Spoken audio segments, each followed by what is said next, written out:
Hello again, this is Paul Waln with our next segment on the possibility and implications of rent control in Seattle.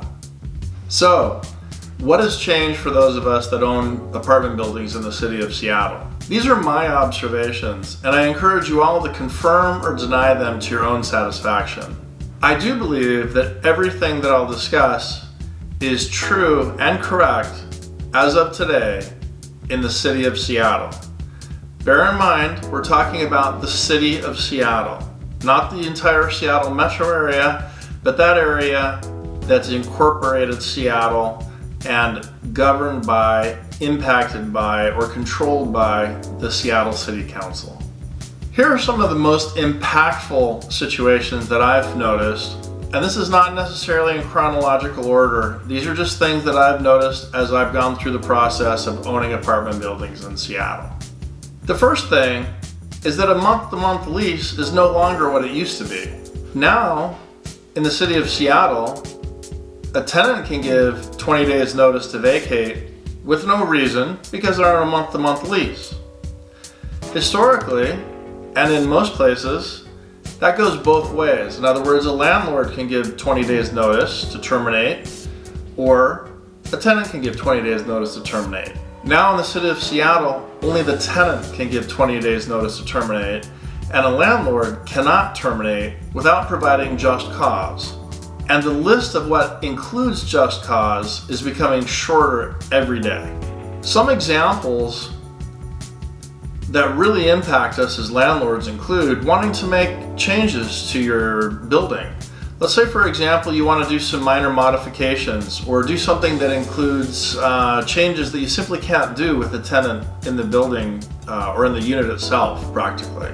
You can no longer evict a tenant unless your changes or alterations to the unit meet a certain set of very strict criteria determined by the city of Seattle, which makes it very difficult to make those changes that we're accustomed to making to keep our rent as high as possible, which is one of our chief concerns as apartment owners. Another impact is that those of us that have been landlords for many years realize that it's quite possible to get tenants that are very difficult and simply don't gel with the other tenants or literally cause problems.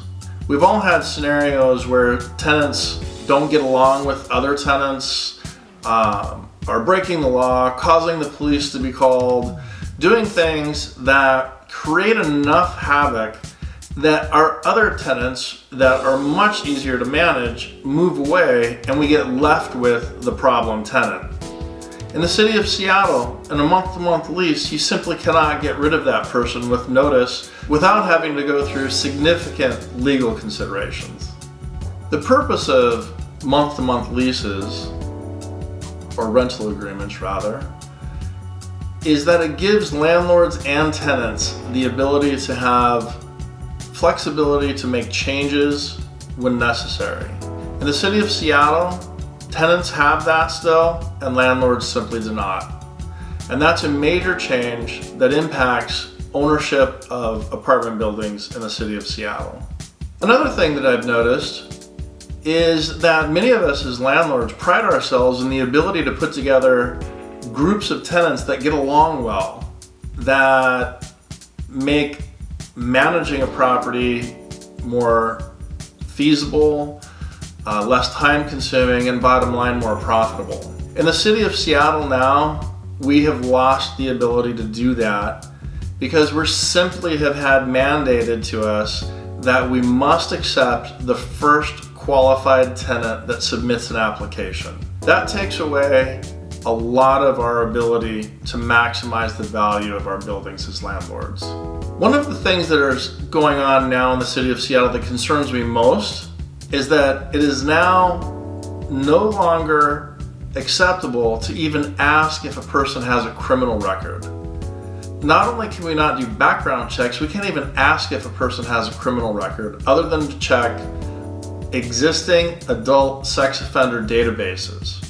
So for example, if you have a unit available in your building and a convicted murderer or rapist is the first person that applies, and they meet your qualification standards, you must accept them. Now, I don't think it takes a rocket scientist to figure out that that increases our risk.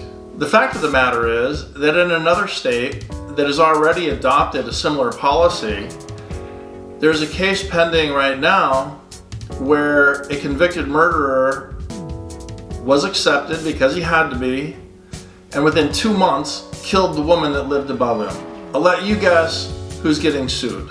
This is a situation that provides a huge risk to apartment owners, and it's, in my opinion, becoming unacceptable. So what does this mean for those of us that own apartments in the city of Seattle?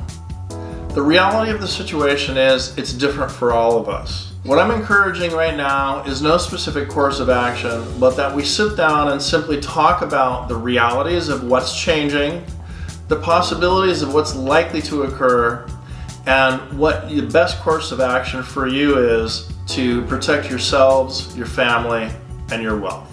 I look forward to talking with you again soon. So, I strongly encourage you to set up a portfolio review so we can sit down and take a look at your personal situation and look at what your best course of action is. Simply email Betsy and she can go ahead and set up a meeting at either our Kirkland location or our Bellevue location at a time that's convenient for you, and we can look at what your best options are.